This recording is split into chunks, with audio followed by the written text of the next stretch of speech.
Decenas de cuerpos recuperados y una investigación que aún no tiene respuesta. El país lamenta el accidente entre un avión de pasajeros y un helicóptero y señalan una fecha para que se conozcan las causas de este choque mortal. ¿A quién culpa el presidente? Las polémicas declaraciones de Donald Trump sorprenden a muchos y le piden al primer mandatario que no politice la tragedia. Aumenta el miedo en la ciudad de los vientos. Las consecuencias de las redadas ya cobran un precio muy alto. Calles y negocios vacíos ante el temor de los migrantes de ser detenidos y deportados. Cuenta regresiva para que se impongan aranceles contra México y Canadá. ¿Cuáles serán las consecuencias para los intercambios comerciales y también para la economía de millones de personas en este país? El Niño Dios y sus distintas vestimentas para la celebración del Día de la Candelaria lo visten de mariachi, motociclista y hasta taquero para ser bendecido. Los preparativos de una tradición que verá usted esta noche. A continuación, en su noticiero, cierre de edición.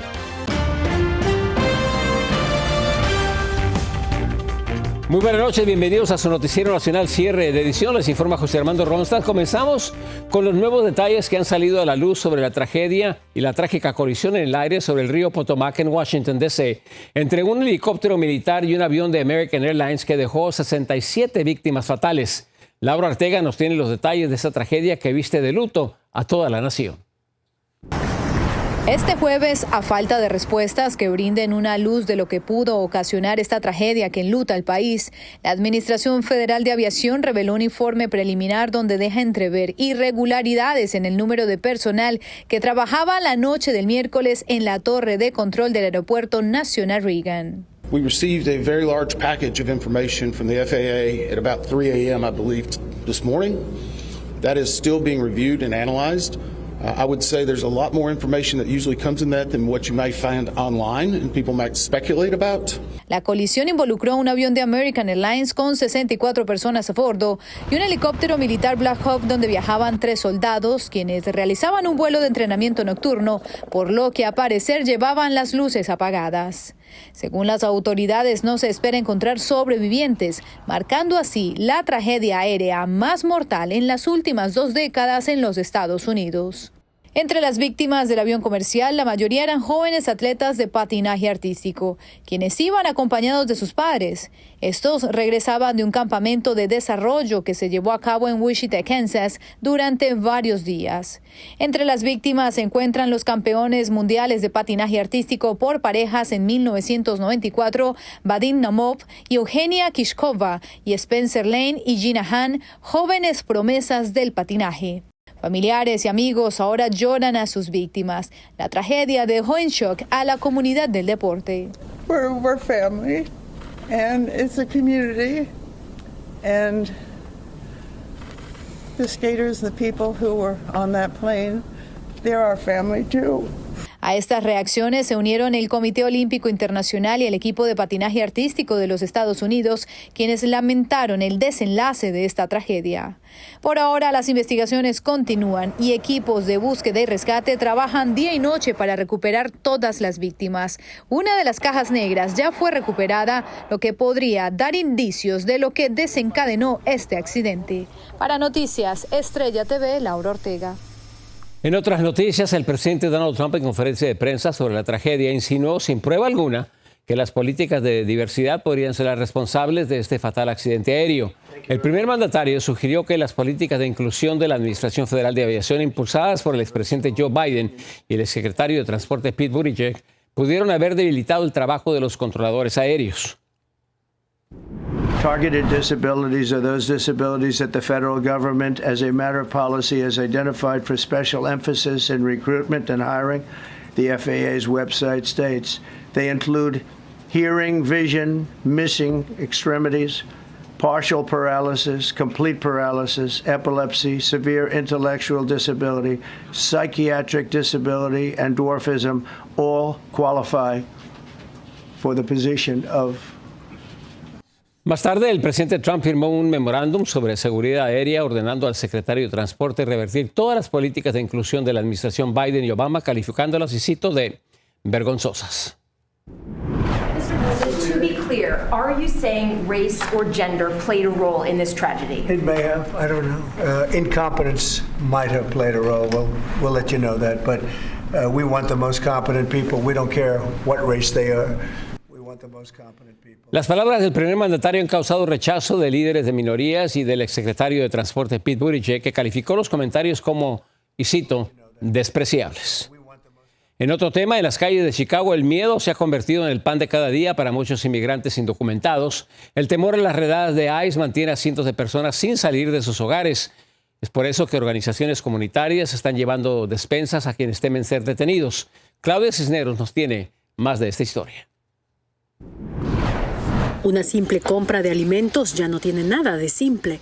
María, así la llamaremos a esta mujer de origen mexicano, con una familia de 4, 23 años en Estados Unidos y sin documentación, no sale de su casa hace días. Tiene miedo.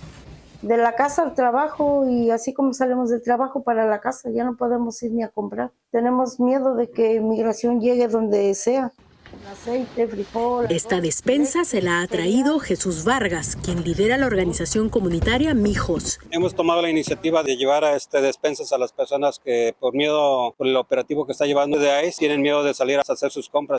En su oficina aquí en Belmont Cragin, al noroeste de Chicago, él trabaja junto con su esposa Marilu desde hace 20 años, ayudando a la comunidad, como en este caso, con este socorro a indocumentados.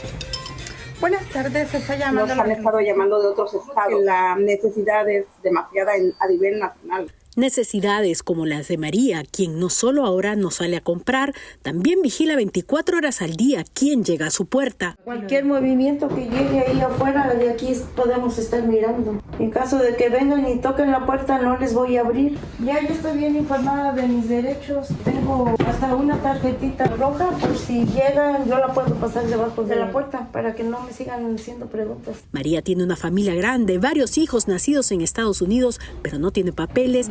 Y ahora tiene miedo, pero reparte tarjetas rojas en el trabajo y no se queda callada. Que ya pare Trump, que piense que el país necesita a toda esta gente mexicana porque venimos a trabajar, no venimos a hacer ningún mal al país. En esta comunidad nadie se rinde y felizmente hay gente como Jesús y Carolina dispuestos a dar más que una mano, aun cuando a veces improvise una mentirilla blanca en su trabajo. Sí. ¿Y le dan el día, sí? Pues no me lo dan, pero yo me invento que tengo una emergencia y pues me dan el día y así es como yo protejo mi trabajo y ayudo a la comunidad. Pues. En Chicago, Claudia Cisneros, Estrella TV.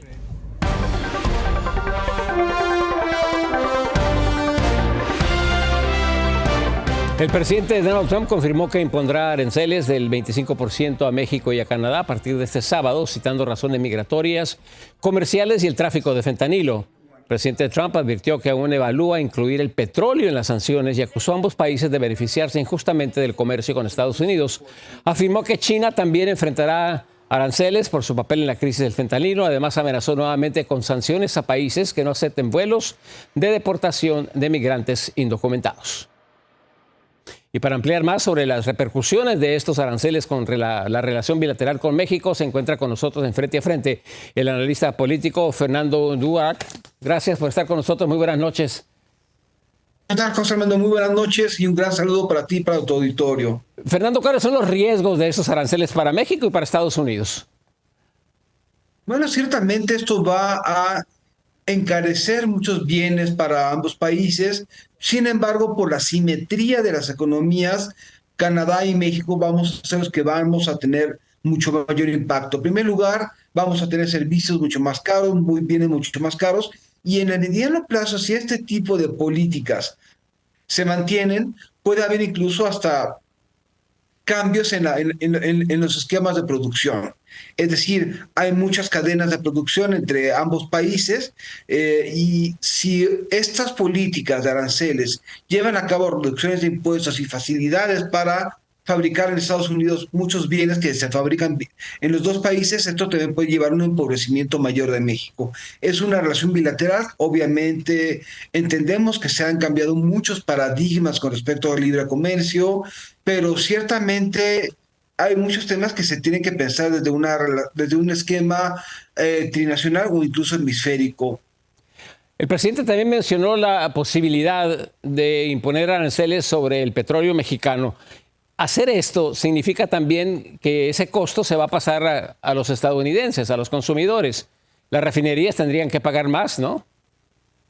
Exactamente, las refinerías tienen que pagar más, pero también estamos considerando que varias refinerías de petróleos mexicanos producen en Estados Unidos. Estamos hablando de Deer Park, que obviamente también habría aranceles, incluso en la propia producción y en la refinación de petróleo que se consume en México. Otra vez, Estados Unidos tiene también una gran asimetría con México, pero a final de cuentas también el petróleo mexicano puede ser sustituido por otras fuentes e incluso por otros mecanismos de producción de energía. Y aquí, como bien se reitero, puede México también tener costos muy significativos. ¿Cómo puede responder México entonces, Fernando? Hay tres formas en las que podría responder. En primer lugar, puede hacer un incremento de aranceles similar a Estados Unidos, que eso puede llevar a una guerra comercial naturalmente. No es necesariamente violaría el TEMEC, sino puede valerse dentro de cláusulas establecidas dentro del tratado. La segunda vía sería una depreciación económica del peso mexicano para poder abaratar las exportaciones a México. Y en tercer lugar, estrategias comerciales de corto plazo. No vamos necesariamente a aumentar algunos aranceles, pero ciertamente vamos a cambiar cierto tipo de estrategias de producción y de venta a Estados Unidos. Y una vez más, son temas que pueden ser de corto plazo, pueden servir para contestar y pueden ganar tiempo si se saben manejar bien. Y hay una credibilidad institucional en México para poder comprar tiempo para negociar mejores arreglos con Estados Unidos. No, esperemos que así sea. Fernando, muchísimas gracias por estar en Frente a Frente. Con muchísimo gusto, un gran abrazo. Gracias, buenas noches. Una pausa comercial, regresamos con más información, sigan con nosotros. El gobernador Ron DeSantis se enfrenta a la legislatura estatal por el control de la migración en Florida. Aumenta la incertidumbre en el lado mexicano de la frontera por la llegada de militares estadounidenses a la región. Tenemos los detalles y las imágenes al regresar. El gobernador de Florida, Ron DeSantis, se encuentra entre la espada y la pared con el creciente conflicto que tiene con la legislatura estatal y todo por el control de la agenda antimigrante impuesta por la administración Trump. Anthony Belchi desde Miami nos tiene más información. El gobernador de Florida, el republicano Ron DeSantis, el que quiso hacer sombra a Donald Trump en la carrera hacia la Casa Blanca presentándose como el candidato más antiinmigrante, ahora está en una auténtica encrucijada. Está dispuesto a vetar una propuesta de ley aprobada por el Congreso y el Senado estatal que se alinearían con las numerosas órdenes ejecutivas impulsadas por la Casa Blanca sobre inmigración.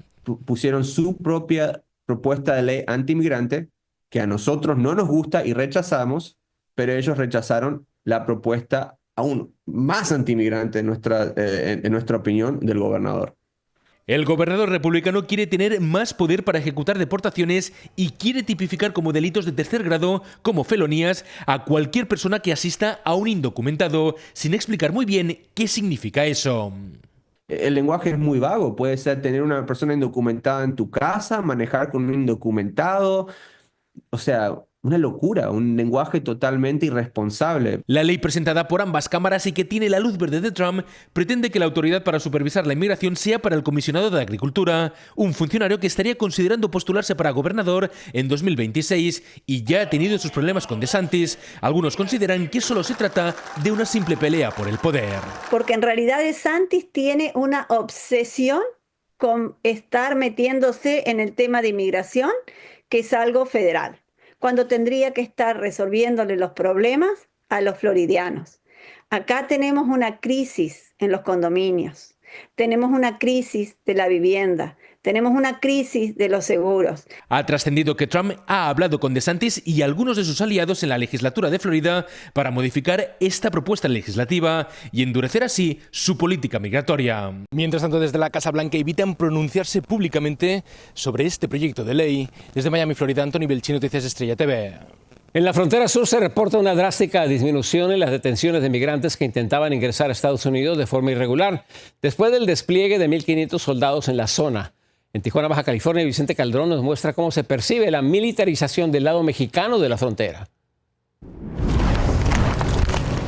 La patrulla fronteriza asegura que las detenciones a lo largo de la frontera con México disminuyeron a menos de la mitad comparadas con los 7 días anteriores. Eso a unos días del despliegue militar de al menos 1.500 soldados en los límites del sur. Un tercio de esos fueron enviados al sector San Diego. El presidente Donald Trump ya festeja la reducción en los cruces fronterizos y que el ejército esté ayudando a combatir la inmigración irregular. We're loading dangerous and illegal aliens into military aircraft and flying them back to the places from which they came. Estamos poniendo a peligrosos e ilegales extranjeros en aviones militares y los regresamos volando, dijo el mandatario. Este despliegue no sorprende a activistas pro-inmigrantes que durante años han denunciado la militarización de la frontera. Pedro Ríos es uno de ellos. Lo que se está dando es lo que se está mirando en los últimos años en el estado de Texas. Las labores de los militares son de apoyo a la patrulla fronteriza y de refuerzo al muro divisorio entre Tijuana y San Isidro, donde colocan alambre de concertina. Lo único que esto va a causar es más sufrimiento, tomando en cuenta que hay miles de personas que ahora se les cancelaron las citas de CBP One. ¿Qué va a pasar con esas personas? Los migrantes repatriados reconocen que se ha complicado el cruce irregular. ¿Y estaba muy difícil la cruzada por ahí o qué? Sí, bastante. ¿Lo volvería a intentar? Sí. Ante la mayor vigilancia, ven necesario adentrarse más a las montañas del este del condado y aunque es más peligroso, no hay garantía, como comenta este joven, a quien también expulsaron por el puerto del Chaparral. No, me agarraron la pasada. ¿Y qué vas a hacer ahora? No, ya pues voy a mi casa ya. ¿Vas a intentar otra vez? No, ahorita no, pero probablemente después sí. En Tijuana, Vicente Calderón, Noticias Estrella TV. Este jueves, 3 de los nominados del gabinete de Donald Trump tuvieron una dura comparecencia de confirmación en el Senado de la Nación. Tulsi Gabbard, nominada para dirigir la Agencia de Inteligencia Nacional, fue cuestionada por senadores de ambos partidos por su falta de experiencia en inteligencia y también por sus posturas sobre la guerra en Ucrania y en Siria. Mientras tanto, Kash Patel, nominado para dirigir el FBI, prometió proteger a los empleados de represalias políticas. Todo esto a pesar de que la nueva administración ha despedido a funcionarios del Departamento de Justicia que investigaron al presidente Trump. Y por su parte, Robert F. Kennedy Jr., en su segundo día de comparecencia, fue duramente criticado por asegurar que las vacunas están directamente relacionadas con el autismo, además de su desconocimiento sobre el Medicare. Un corte comercial, más información al regresar a cierre de edición. Vestuarios originales están listos para que las figuras del Niño Dios luzcan en las celebraciones del Día de la Candelaria. La historia y las imágenes al regresar. De taquero, mariachi o hasta periodista, en la Ciudad de México la creatividad no tiene límites cuando se trata de elegir el mejor atuendo para vestir las figuras de un niño Dios como parte de las celebraciones por el Día de la Candelaria. Nuestro corresponsal Arturo Vega nos muestra parte de esta tradición muy original. De taquero, motociclista, mariachi e incluso periodista son algunos de los atuendos que la señora Guadalupe confecciona y vende para vestir al niño Dios y llevarlo a bendecir el Día de la Candelaria. Cada año hago a veces de lo que la gente me pida o a veces pues de lo que vaya surgiendo durante el transcurso del año. Como por ejemplo tengo el del huachicol, una señora que su esposo murió en el incendio grande de Puebla de lo del huachicol. Ella vino a pedírmelo. Quienes diseñan esta ropa tardan hasta 6 meses en lograr el atuendo ideal y satisfacer a los clientes. Cada año van perfeccionando los modelos, por ejemplo, lo más complicado es vestir a las figuras pequeñas.